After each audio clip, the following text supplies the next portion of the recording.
All right, what's up, everybody? Welcome back. It's Corked Stats here on the Mayo Media Net. We are getting ready for the 2023 MLB Fantasy Baseball season with your host, the big dude with the big mouth from the Big Apple, Big Johnny Stud, winner of the most recent Baseball Article of the Year award, FSWA. The champ is here. Listen, all kidding aside, I appreciate everyone out there that follows all my goofiness and stuff. And it's always good to get some recognition. But remember, I'm always learning, and one of the people I go to learn is the gentleman you see here, the Roto Soprano himself. We are in-house, Mr. Modica, Mr. Matty Mo. What is up, dude, from the bottom of my heart? I miss you, man. How are you? Yes, I miss you too. Congrats on the award. Well deserved. You're out there grinding every day, crack of dawn, so you got to respect that. Appreciate it. And excited to talk some fantasy baseball. I think the topics you put up, I think are really important, and I think some people are getting kind of fooled by the current ADP that they're seeing. Yeah, so you follow Matt at CTM Baseball, spelled out. Matt, though you're not like a heavy Twitter hitter, the stuff you do put out, I find it sounds cheesy. It's thought-provoking, which is really the point. I love how people like to read into your stuff. You just put out stats, and they're for us to understand. But people can't help but think you're trying to make, you're trying to make a point or say this or that. And no, people you follow Matt, it's a good follow. Matt, you're also one of the most decorated and best fantasy players in this great country of ours. And I specifically, I've learned just an absolute ton from you. I mean, you and I always make a good yin and yang. I've had to learn to get out of the spreadsheet a little bit and into the ditch, right? You got to get into there. That's funny that you say that. You're getting out of the spreadsheet, and I'm kind of getting a little into it. I mean, I'm not like deep into it. I'm not an Excel guy. I'm going to be 50 in 2 months, so I'm like technology challenged, put it that way, being kind. See, but I do think like Tanner Bell's sheet, just by looking at that sheet, I see what the spreadsheet guys are going to do and who they're going to take. And look, these are some decorated players and very successful and really good guys. So I've found that interesting, and I'm trying to incorporate like projections, say the spreadsheet, and what I think most importantly, and trying to marry the three. I mean, it's not easy, and you see a projection, and you're like, I think this guy's so much better. You have to make an argument. Why is that guy much better? And for me, you got to do the deep dive, the research. If you can make that argument, you say, look, the projections aren't capturing his second half. He gained, 4% on the swinging strike. They're missing some of that. So you got to bake it in. Sometimes the guy's a different pitcher from the first half to the second half, yada, yada. But, how things I'm ready to roll. I'm excited. That's what we're doing here today. It's kind of because we've seen some major changes, not just the ball and the humidor. Now we have new rules. And I think it's important before we dive into the player stuff, how are we going to act first? Like, right? What's going on in the major landscape? And that's what you were alluding to, the outline. Again, I like to keep it really loose because we just want to hear from you, Matt. So people, he got 3 questions. We're going to go pitching we're noticing is falling back. It's and a lie. It for us? Power has been moving up. Is it for us? And then speed has been moving back. So the thing in this, man, you already left such a great nugget for people. Whether, first of all, the answer is always in the middle, right? It's never all spreadsheet or all game. It's in the middle. But you mentioned something really important too. Like, I'm not a big projection guy per se, but you have to understand that there's a piece of the population that swears by it. So if you ignore it, you're not going to know how they want to act. And that was the very first thing you said. Of course, you're here 2 minutes and you dropped. That is the gem of gems.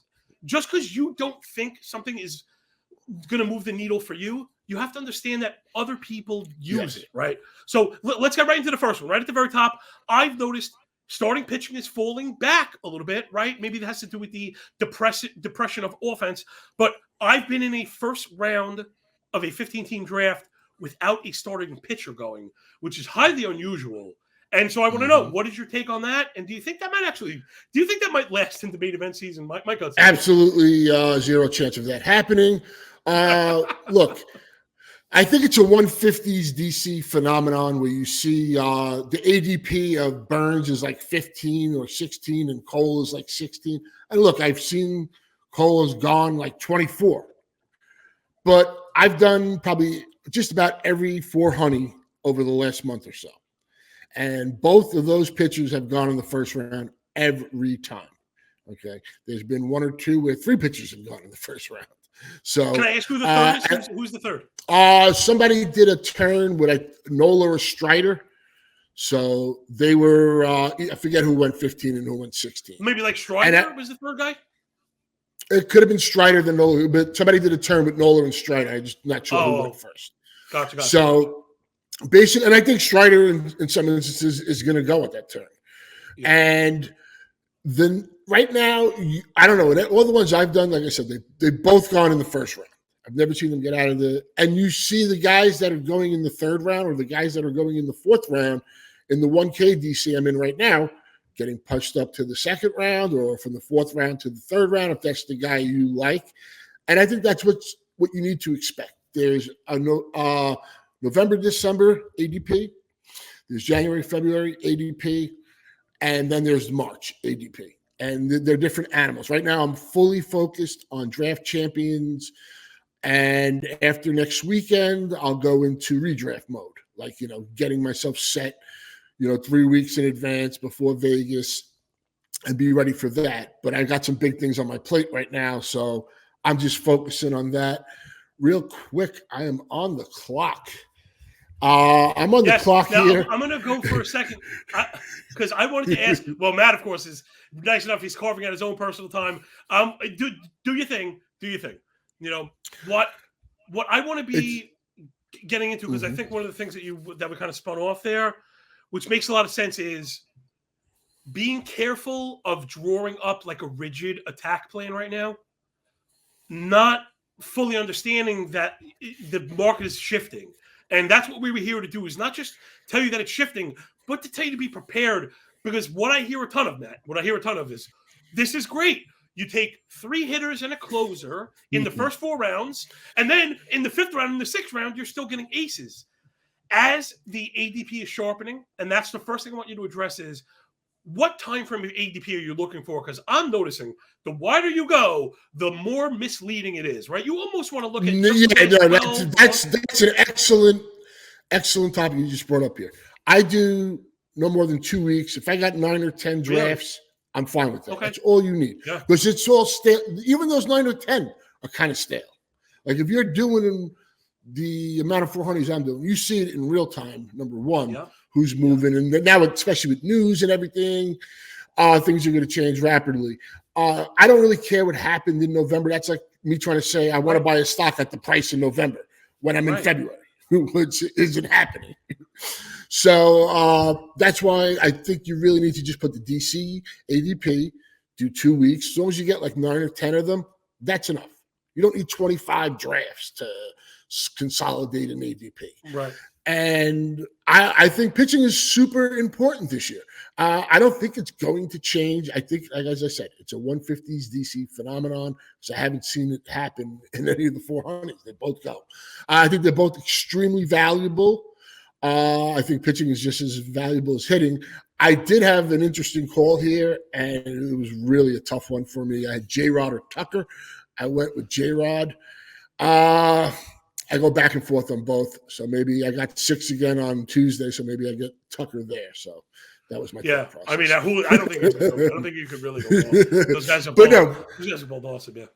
So I think the pitching is going to move up. Look, everything can't move up. Every pitcher can't move up. But there will be pitchers that move up because, and maybe certain hitters move down. Pitching will always be a premium in the NFBC, and there's just an easy correlation. As the entry fees go up, the pitching gets pushed up. That's just how it is. And if you're not familiar with that and you want to play, you want to bump yourself up to a higher stake entry, you need to know that going in advance. Because that's just what happens. It's not me trying to preach something or say this or that. It's just reality. So as much as I think, Burns and Cole were even a thought for me at 6. I think they're that valuable. I think they're that good. Pitching, you only get 9 guys to slot in at pitching. You get 14 hitters to slot in. And look, to me, it's going to maybe sound, a little how much I'm preaching about pitching. But the one thing I've noticed is, the scarcest commodity is elite production. And we'll get into that next. But I think you got to get the pitching. I think guys you think you're seeing with an ADP in the middle of the third, you'll be lucky to get them at the 2-3 turn, and they're going to go late second in a lot of instances. Now there's without a name, nice group. Mm-hmm. What do you think gets pushed out? Because Matt, you're actually I've been following you for so long that you've always been a proponent of saying, remember, the top 25 is only 25. Mm-hmm. Only 25 can fit. So whatever you force in, boop, something's got to kind of come out.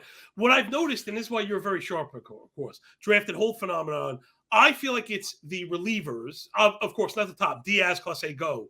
But it's the relievers that people feel pressed for in draft and holds, that they don't feel as pressed for in fab because you can replace them. Those guys are the ones that fall back a little bit.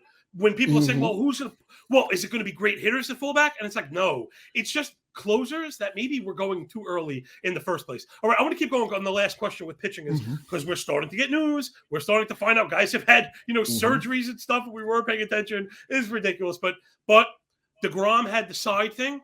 Kyle Wright had the shoulder thing. I don't know whether it's to them specifically or just in general. When you hear this kind of news, do you think, get me away from here? The injuries will find me anyway. Or do you think this is kind of a buying opportunity? When the DeGrom news first came out, he dropped to like pick 50. And Kyle Wright is slipping right now because people are worried about the shoulder. But like Wheeler had the barking shoulder and so did Castillo. And they were just behind 2 or 3 starts. Now, it was rough the first 2 or 3 starts. But then you got pretty sick production the way out. So when you hear these nondescript injuries, right? If a guy tears his shoulder, we're obviously out. But some of these things that are kind of nebulous, Maddie, how do you react to it? I think with DeGrom, for me, just to show you the different price points and all that, in a 150 DC, I'm more apt to take a DeGrom. I'm more apt to take a Fernando Tatis. But as the prices go up, as the entry fee goes up, I'm not going to be as willing. If you're putting down $1,000, I mean, DeGrom is the best pitcher when healthy, but how many innings you get? Yeah. But now, if he falls far enough, then I'm interested. You should be getting a discount. Like Kyle Wright, he has this news. Why? There's other guys in that range that are just as good, in my opinion. Kyle Wright is not better. So why maybe now he falls a round or 2, he's better than say those pitchers. If you however your valuation is, there's not a right. Your valuation means everything. So I mean, but you should be getting discounts. And I mean, maybe not we say every player has a price, yada, yada, which is kind of true and kind of not. There's a reason why some guys fall. So you want to catch the the falling knife. That's the interesting argument. Maybe. Wait, hold on. Awesome 80 grade point number 2, people, Matt. I got to stop you for this stuff. This is great stuff. Okay. Getting a value is good on players you already like. What I have found, one of the mistakes I made moving into the high-stakes arena was, like you said, this guy's 20 picks past ADP. I didn't want him at all. And now I find myself with multiple shares because he's falling across the board for a reason, right? So again, understand market dynamics up to a point. But I not to beat the Casey Chaw thing, I'm very kind of strict about it. Guys that I'm going to let into the family or not, and a lot of people that's, as you mentioned, the Casey Chaw method where he has a, select group of players. And I've kind of implemented that this season. Really, I used to be, the FOMO would get me in trouble and maybe diversifying too much. I'm going down with my guys this year.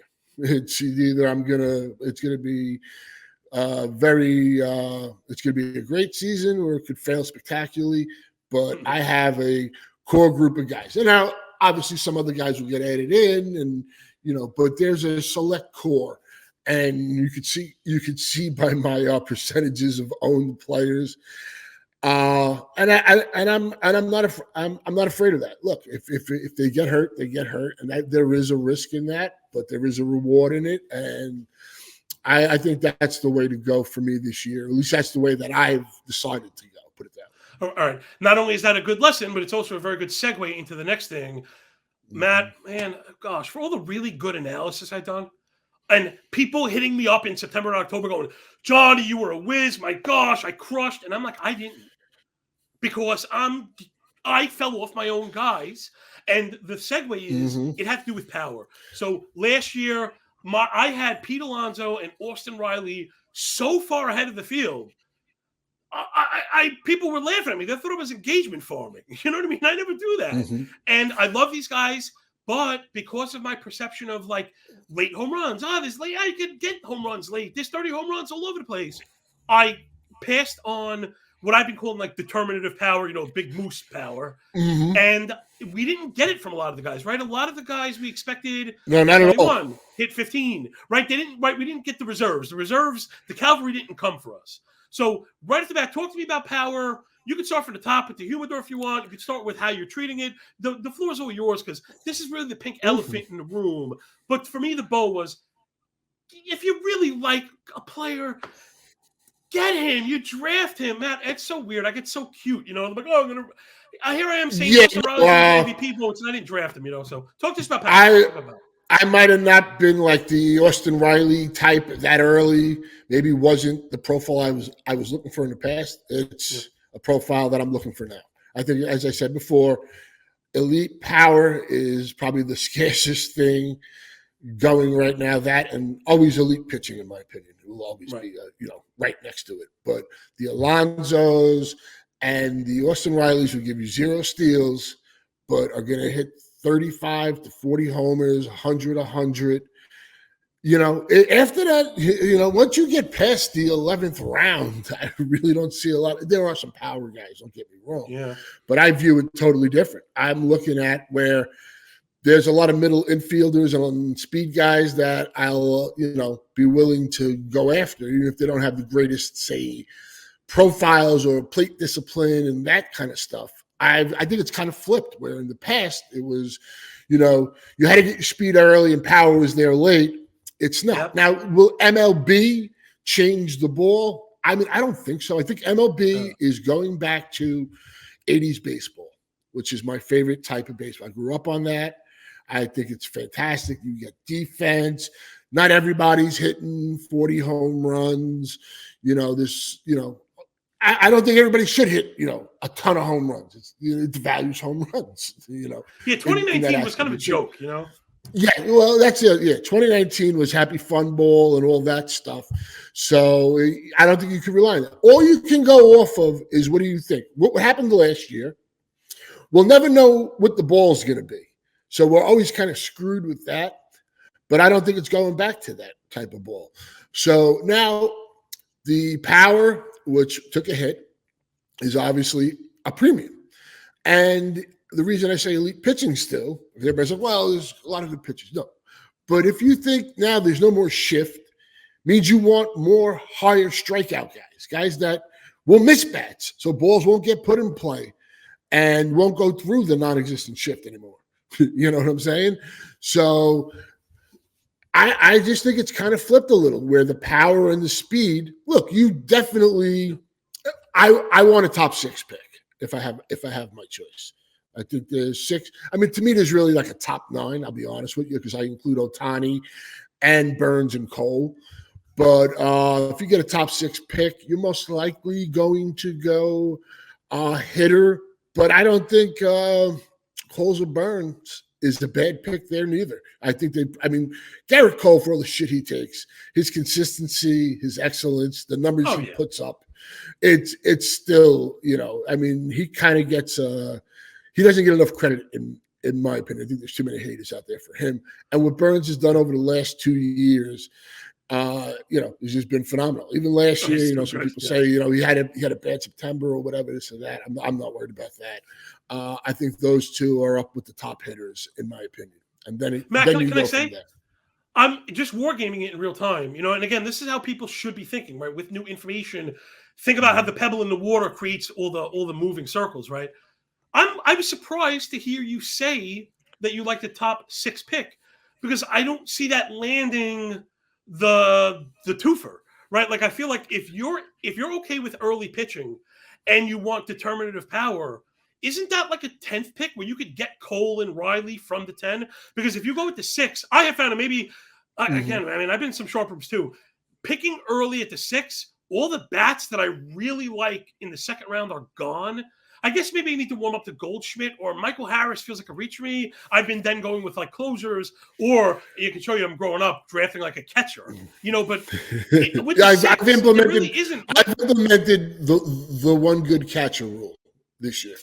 I will have one good catcher. Oh, we're learning. Daddy, we're growing up to it. We're growing up. We're learning. I'll tell you, and that's another one people, especially in 2 catcher leagues, don't be a smart ass like me. I thought I could outsmart the room coming from 1 catcher leagues. We could just get whatever and then kind of stream it. The distance that those teams with 2 good catchers put between you and them, getting 600 quality plate appearances, becomes very hard to make up. It really does. Last thing what Matt was saying, of course, Matt, you just dropped nuggets left and right, is not what the pitchers at the very top do is give you the ability to go over 200 innings with those giant ratios. The same way a guy like Alonso or like even Riley can hit you 40 home runs, but also hit 275, which is a plus across the board. I'm telling you, Matty, getting into this stuff and looking at dollar returns in hindsight, the biggest thing that throws me off always are players with average. I was just looking at Jose Abreu, which you kind of look back and think, I don't know, he hit 15 home runs. He didn't really blow up the counting stats. It wasn't that great of a season. Guess what? It was a great season because he hit 304 and had 680 plate appearances. That's a tremendous season because that batting average is a carrying stat, and that's something that I kind of struggled with getting into it. Well, just getting back to your point. Before you go, just put your bow on power because again, me and you could go for hours. We have somewhat of a deadline for power because this is what people want from you is what are the best players. How are they approaching it? So I think you're left one really good note.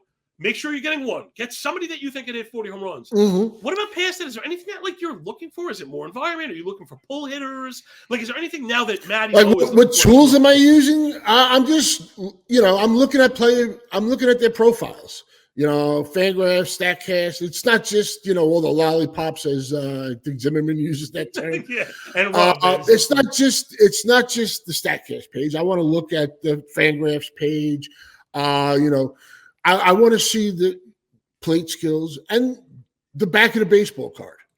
Does matter. If you continually do it year after year, you're obviously doing something right. And it's, what is your plan? Have a plan. If you have a plan, you can pick from anywhere, but you got to identify it. You got to map out your pitching first. I think that's, I think that is important. And if you're going to pick at the back end, you're going to get good hitters. There's still going to be good hitters. I think up until maybe like the top 25 pick, you're going to get, somebody really solid, and especially in that top 20. So if you pick it from like 10 to 15, that's still a good spot. And if it was me in the second round, if I got my hitter in the first, I'll pull up the pitcher. If I pick top 6, which I've gotten a lot of top 6, basically been picking mostly in the top 8. It just keeps happening that way. I have to change it up a little.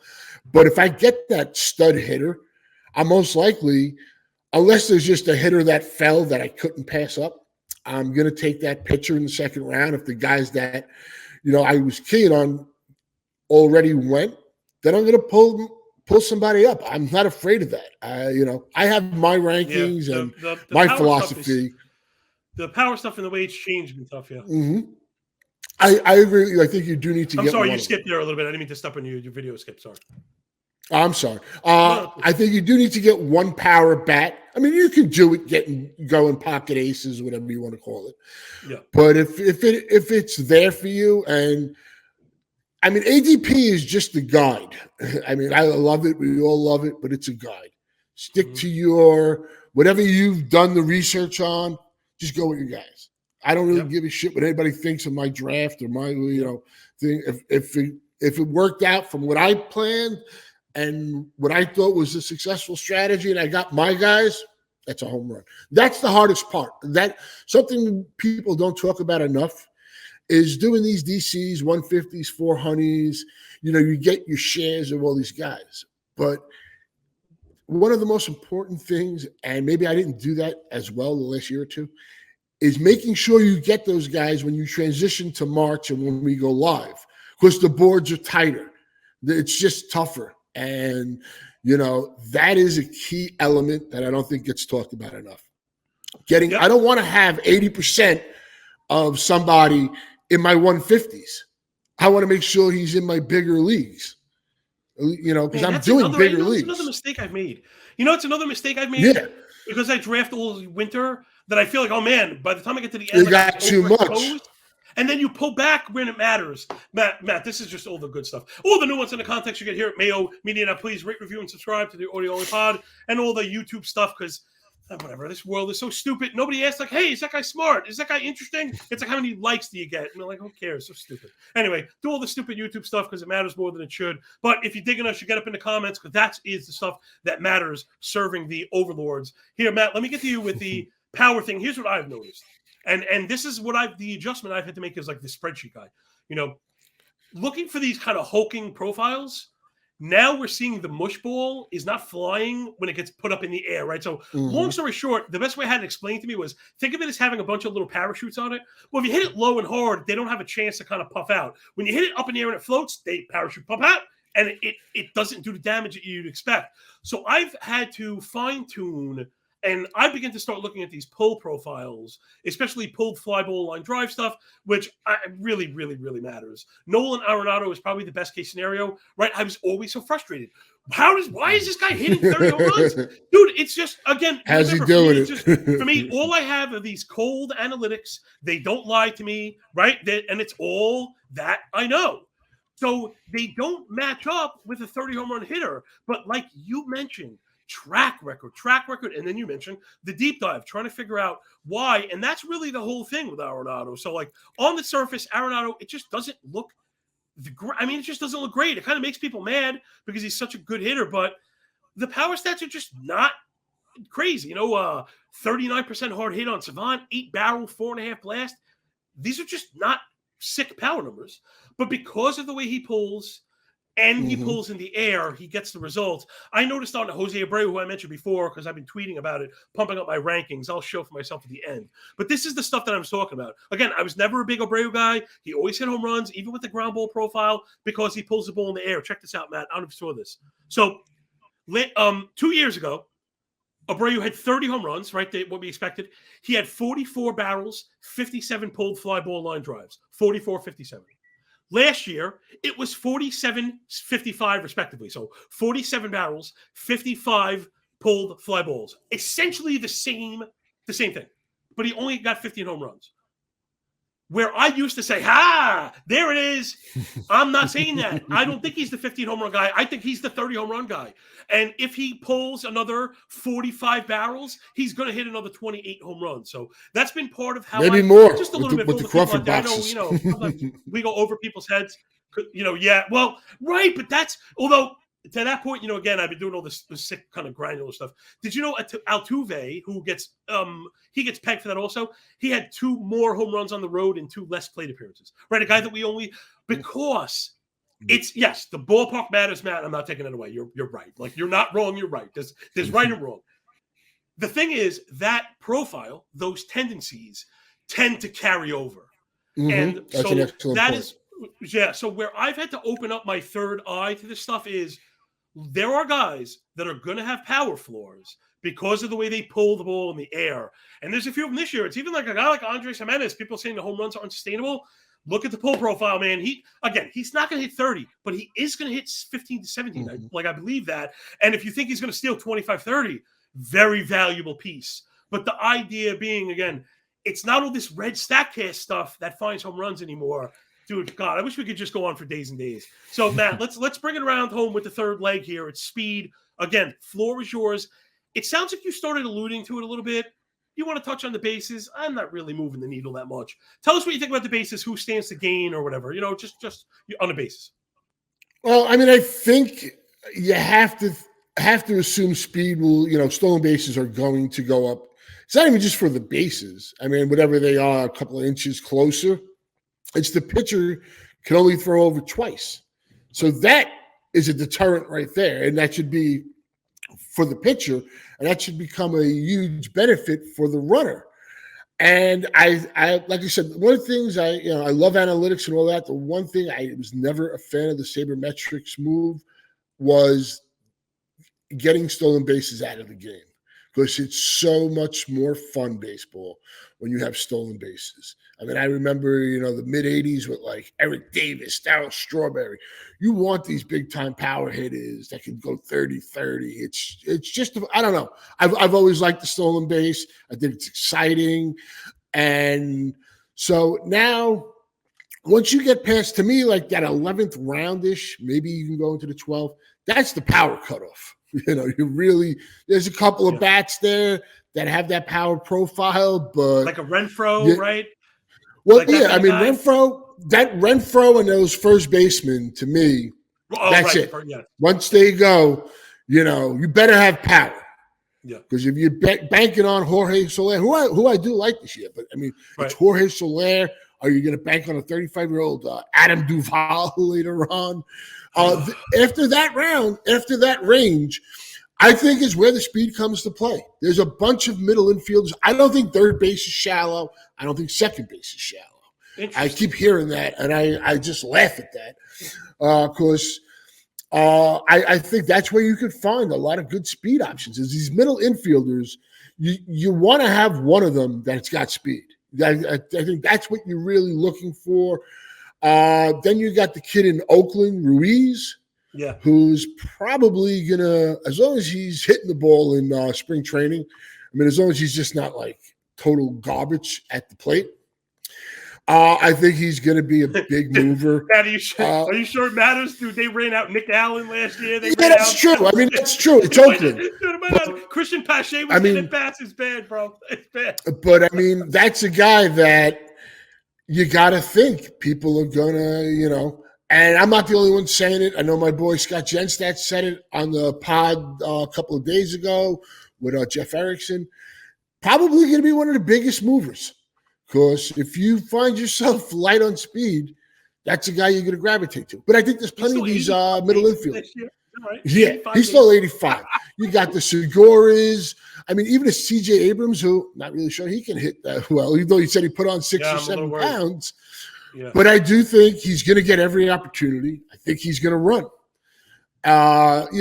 So there are these guys. I think India, he's going for sprint air quotations. He went to a sprint trainer or whatever. But I think the guy was really hurt this year.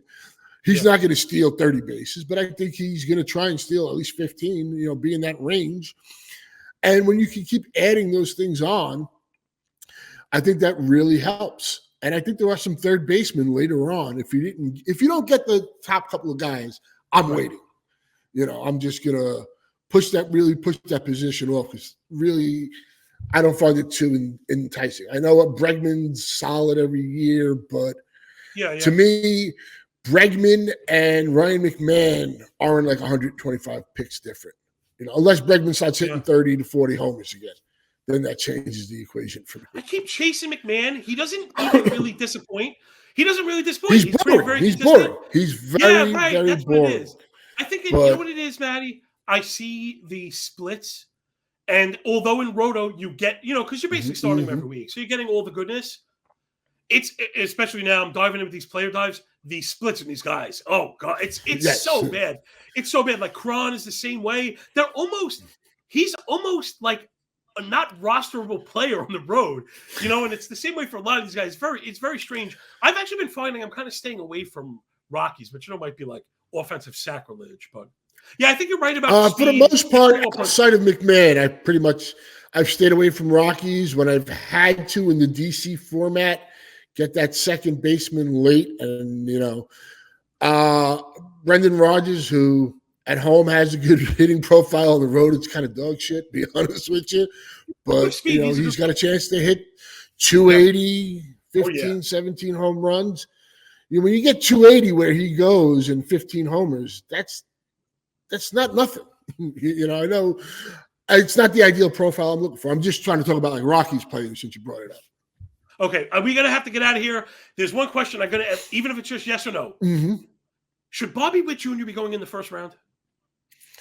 I think for his profile, yes. I mean, what do you got him at? He's going to hit at least 20 home runs, right? Mid 20 to 25 home runs. One of the fastest guys in the game. I think he's going to steal 30 bases. I don't have any shares of him yet. Again, I've been picking the first half of the draft a lot, mostly. I'll probably Right, be he's not picking going. the whole back half of the draft and when we go live. But yeah, I think he deserves that just based on his profile. Unless you're going to tell me he's going to hit like 13 homers and steal 22 bases, which, that would be a catastrophe for him. All right. Anything else before we go, Matt? Anything that maybe we missed or that you wanted to get out before? No, just trust your process. Have a game plan. Go into the draft when you got your KDS or whatever. Know what you want to do. Where am I getting my pitching? I'm going to take the hitter in the first round. How am I mapping out my pitching the rest of the way? I think that is very key. And get your guys. Yep, Matt, awesome. I mean, for a half hour, we dropped like bombs. Yeah, this was a lot of fun. Thank you. Yeah, well, Patty finally found a way to keep me in my cage. You got to give me a time limit, and because I want to get the good content out there. So I waited until the very, very, very last second to promote my own stuff. I hate making this stuff about me, but I hooked up with Sharpener, and I'm doing rankings. So I did a top 625 overall. It's 35 tiers that you could actually take to a draft. And it's going to guide you, right? It's not like a third baseman pitcher. It's pitchers that you want. Move to hitters that you want. Shift to here. And it's really a way to get less experienced players a good exposure to more advanced stuff. And then, of course, I don't like the idea of just listing players because I've never been that type of person. I want to know why somebody thinks what they think. So, of course, I started writing up every single player in the league. It's just completely spun out of control. Maddie, it's over 90 players. It's over 30,000 words. I'm adding every single day. And to be honest, I'm really proud of it because again, awesome. it's $10 one time. It goes all season, be updating all year, and you could just. I'll have to make the deposit into that. You could put in the player name, and you get my best rational counter for or against a player, and it's been really great for me because for all the deep diving we do, we lose a lot of those nuggets, right? You're looking at Bob's Yalbies and you're looking at his poll profile, and at the time, you remembered it. But you didn't write it down, so you didn't document it, and then it becomes hard to compare these things. And now I have this library, which has really been great. I mean, I go back and check my own stuff, and sometimes I find I want to challenge myself. So anybody that wants to take their understanding a little bit deeper, again, it's not this guy hit 30 home runs. It's really, really out there. It's the pull stuff I'm talking about. It's shape, movement for fastball velocities and things that I think really matter as we begin to understand the game a little better. So, Matt, my paisan, Roto Soprano, extraordinaire, capo, you are the dude, man. You really are just a cool dude. You are just the coolest guy. You're so knowledgeable. You're so accessible. Stop with the kind words. It's the truth, though, man. On, I'm joking. I'm joking. An avenue to understand it. You give people an avenue to really understand and relate to people that, dude. Some people hear, the amount of money that goes into some of these leagues makes their head spin. But you're really calm and really, procedural about it. And I think all that stuff is really what matters. And it's why you're able to play for that money because you're not, like, erratic. So follow me up at John Laghezza. The link to the stuff is all there. It'll be below us and all that stuff. Whatever. But if you want Maddie back, comment below. We get enough of those. Maybe get the Roto Sopranos back every Friday. It would be a lot of fun. Half an hour every Friday morning to kick it with your boy, Kujin, Big Johnny Stud, man. We love you very much. Rate, review, and subscribe to Mayo Media. We're going to be bringing it hot and heavy the whole time. You can hit us, either of us, up on Twitter any time of day, any day of the week, because it is the season. So, we'll catch you soon. Thanks so much for picking up what we're putting down. And remember, when you work this hard, it feels a lot less like luck, Peace.